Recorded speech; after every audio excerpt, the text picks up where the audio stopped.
What's up, guys? We're back with another video today. Before we start this video, I am back. I'm alive, guys. I didn't retire. I didn't do all that. I'm obviously joking. I just took a break. I had to work on other stuff, guys. But we're back with another video. And in today's video, guys, I'm going to be talking the most controversial fights in recent years. Now, we're going to go till like back of 2020. That's like how far we're going to. And this video was going to be like the most controversial like fights of this year, but then I realized, like, why not just do like the most controversial fights in like recent years? So without further ado, let's get into them. Straight out the gate, we have to do probably the most iconic controversial fight in recent years: Jon Jones versus Dominic Reyes, right? Jon Jones versus Dominic Reyes is arguably the most controversial fight arguably ever, because just like this fight, I watched this recently with my father. Like, despite me being a fan for a while, I haven't really watched the full fight. I've watched it, but I haven't watched like the entirety of it. Like, I know it's a robbery, but I've never watched it. And when I watched it with me and my father, but even when we watched it, he was like, yeah, Jon Jones blatantly lost. Like, Dominic Reyes clearly won rounds 1, 2, and 3. And arguably 4, in my opinion. You could argue round 4 was Dominic Reyes. He clearly won like the first 3 rounds, and Jones clearly won the 5th round. And like round 4 is a 50-50 in my opinion. I watched it with an unbiased take. I don't like Jon Jones, but I watched it in an unbiased like opinion. Dominic Reyes clearly won like 3 of the rounds 100%. You can make an argument for either one of the guys for round 4. And Jones won the 5th round. The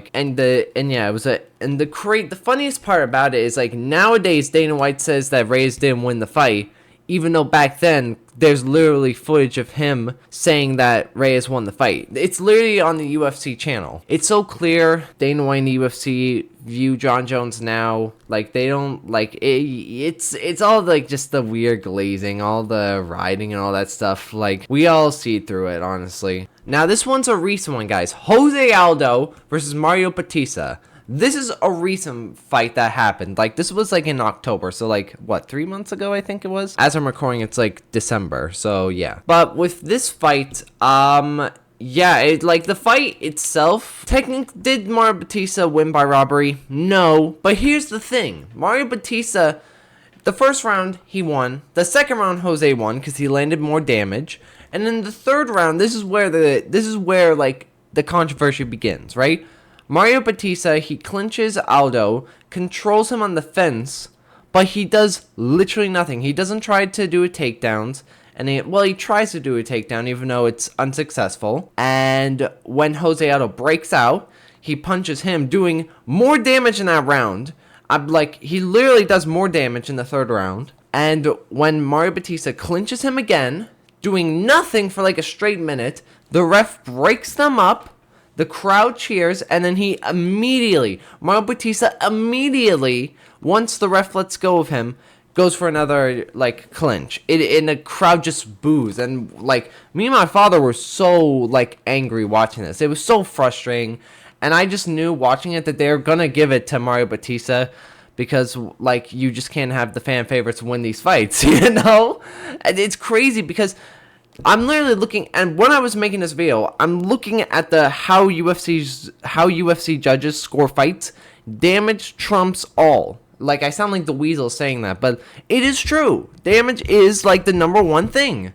And Jose Aldo landed more shots in like that third round, so he should technically, automatically, because he landed more damage, he should have won the fight. But because he didn't, because, you know, for some reason, it's always these newcomers that everybody hates. They always get these, like, robberies.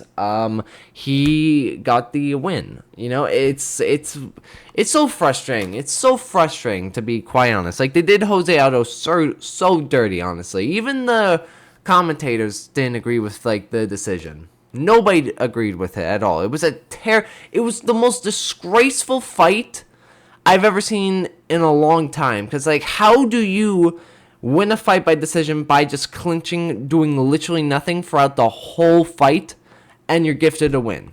It's crazy. It's crazy to do that, especially against a legend like Jose Aldo. Honestly. All right, now we have Dricus du Plessis versus Sean Strickland. The controversy when it comes to this fight, guys, is the fact that it was an extremely close fight. I personally believe Dricus du Plessis won this fight, but there is a valid argument that you could give it to Sean Strickland. It is genuinely a 50-50 fight. Most people at the time, most people still do, at least from what I've seen, they do believe Sean Strickland won the fight. I personally disagree, but I don't disagree that people are saying that Sean Strickland won the fight, because it genuinely was in very, very, very close fight. I think that the second fight that they're gonna have is gonna be very different. I think Dricus du Plessis is gonna win even better. Like, he can do more in the fight. He can do more things to win the fight, unlike Sean Strickland, who just jabs his way to a decision. Alright, now we have Najavim Imavov versus Jared Cannonier. The fight itself wasn't controversial. It was actually a pretty competitive fight. And I would say Imavov was gradually winning the fight as it kept going. It was just a competitive fight, and it was a good fight until when Imavov catches Jared Cannonier. He hurts him, but he doesn't he's like, Jared Cannonier's not like out of his feet. He's hurt, but he's not like wobbled or almost out. He's just like, he's trying to get away, trying to, keep his distance, try to recover. He's not like dead or something, right? And when Imavov's pushing him and Jared's trying to get away, the ref calls it off. The ref just calls it off, like, boom, you're done. You can't continue. You're literally, you're about to pass out, Jared Cannonier. I'm saving your life, even though Jared Cannonier is literally conscious. Like, he knows what's going on. I don't know. Like, honestly, Jared Cannonier was literally not wobbled. He was hurt, but he was fine. And it was clearly shown when the ref stopped it, and Jared Cannonier was like, whoa, I'm good. Why'd you stop it? Like, not even a second later, when the ref stopped it, Jared Cannonier immediately said to the ref, why'd you do that? He didn't say that, but you get what I mean, right? You guys get what I mean. It's so... And then Imavov is like, shush. Like, he's silencing the crowd. But, I don't like Imavov. It was just it was one of the worst stoppages of this whole year. And the thing is, right, guys, the referee who stopped that fight, I believe his name is Jason Herzog. He's a good ref. Like, he's a decent ref. And he's been in fights where, it's just a weird thing that he stops that fight. But then there are other fights in which he doesn't. I don't like it. I think it was, one of the worst ref stoppages in a long time. Just because Jared Cannonier was not hurt or wobbled at all. It's just terrible.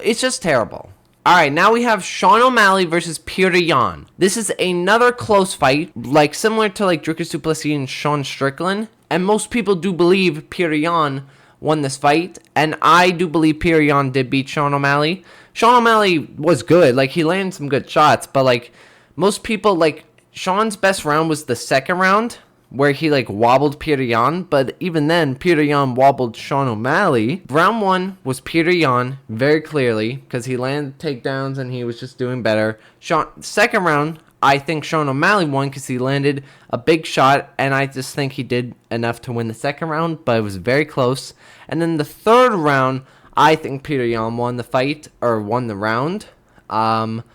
But the judges give it to Sean O'Malley.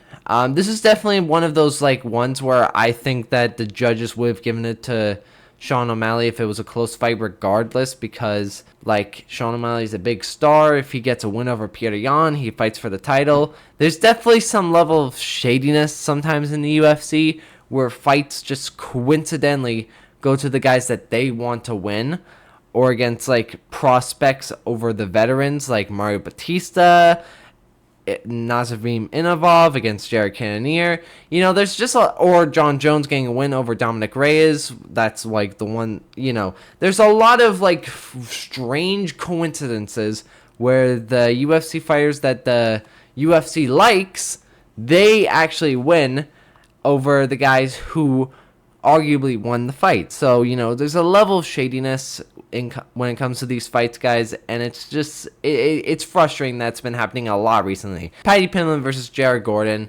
Jared Gordon clearly won, round 1 and round 3. I think you could make an argument that Paddy Pimblett won the second round, and I do think Paddy Pimblett won the second round, but, it was a close one, and it was just terrible.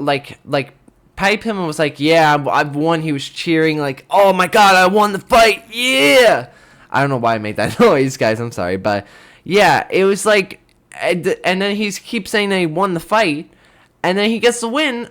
And, like, even Joe Rogan, who's watching the fight, is like, he's looking at some guy, he's like, nah, he did not win that. Everybody says that Paddy Pimblett lost that fight, and he clearly did. It's arguably, like, the biggest robbery on this list, besides, like, Dominic Reyes and John Jones. And this one definitely feels like the UFC, like, 100%, like, had some, like, influence on the scoring cards of this fight. Because, like, I'm telling you, if it wasn't Paddy Pimblett, if it was just some other guy who most people didn't know, I feel like the UFC or the judges would have given it to Jared Gordon because, like, nobody cares about the other guy, but because it's Paddy Pimblett and he's a rising star, they just Paddy Pimblett so happens to get the win. You know, that's all I'm saying. That's all I'm saying. I think most people think that.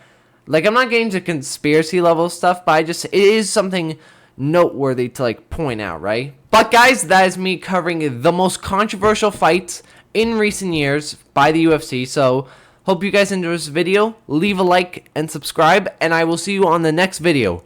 Peace!